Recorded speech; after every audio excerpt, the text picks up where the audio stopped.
আমাদের সমাজে এত পরক্রিয়ার পেছনে কারণ কি? এক, ভালোবাসার অভাব। যে সম্পর্কে ভালোবাসার প্রকাশ নেই সেখানে মানসিক দূরত্ব তৈরি হয়।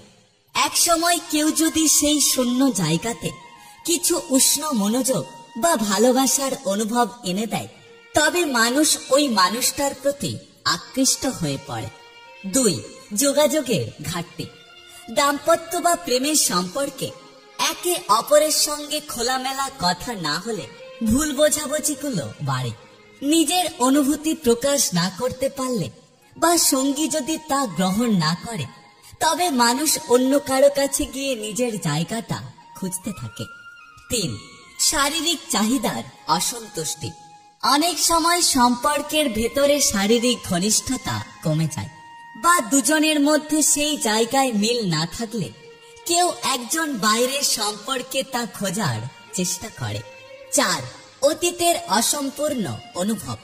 কখনো পুরানো প্রেম, পুরনো অভিমানের ক্ষত বা অসমাপ্ত সম্পর্কের টান আবার মাথাচাড়া দিয়ে ওঠে। এই টান থেকেই শুরু হয় যোগাযোগ এবং এক সময়ে সেটা পরক্রিয়ার রূপ নেয়। পাঁচ, নতুনত্বের প্রতি আকর্ষণ। কিছু মানুষ সম্পর্ককে চ্যালেঞ্জ বা রোমাঞ্চ হিসাবে দেখে। একঘেয়ে জীবনে একটু নতুনত্ব, নিষিদ্ধ কিছু করার উত্তেজনা অনেকের কাছে তীব্রভাবে আকর্ষণীয় মনে হয়। একে বলা যায় মানসিক দুর্বলতা বা সংযমের অভাব। ছয়, প্রতিশোধের মানসিকতা। কখনো সঙ্গী যদি অবহেলা করে, ঠকায় বা অন্য সম্পর্কে জড়ায়, তখন প্রতিশোধ নিতে গিয়ে অনেকে ইচ্ছাকৃতভাবে পরক্রিয়ায় জড়ায়। এটি এক ধরনের আত্মসন্তুষ্টির খোঁজ, যা সম্পর্ককে আরো বেশি বিষাক্ত করে তোলে। সাত, স্বীকৃতি বা প্রশংসার খোঁজ।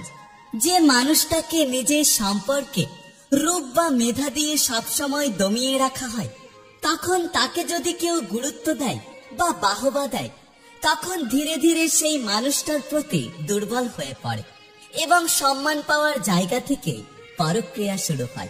আর আত্মবিশ্বাসের ঘাটতি। নিজেকে মূল্যহীন বা অপ্রয়োজনীয় মনে করলে মানুষ চায় কেউ তাকে গুরুত্ব দিক, প্রয়োজন বোধ করা। যদি কেউ এটা দেয়, তাহলে মানুষ সেই মানুষের দিকে টান অনুভব করে। নয়, সঙ্গীর অনুপস্থিতি বা দূরত্ব। যেমন দীর্ঘদিন দূরে থাকা, ব্যস্ত জীবনযাপন, আলাদা শহরে থাকা। দূরত্ব যখন যোগাযোগহীনতার রূপ নেয়, তখন তৃতীয় একজনের প্রবেশের সুযোগ তৈরি করে দেয়। 10, মানসিক রোগ বা আসক্তি। কিছু মানুষের মধ্যে মানসিকভাবে সঙ্গী বদলানোর, একটা আলাদা সম্পর্কে জড়ানোর প্রবণতা থাকে।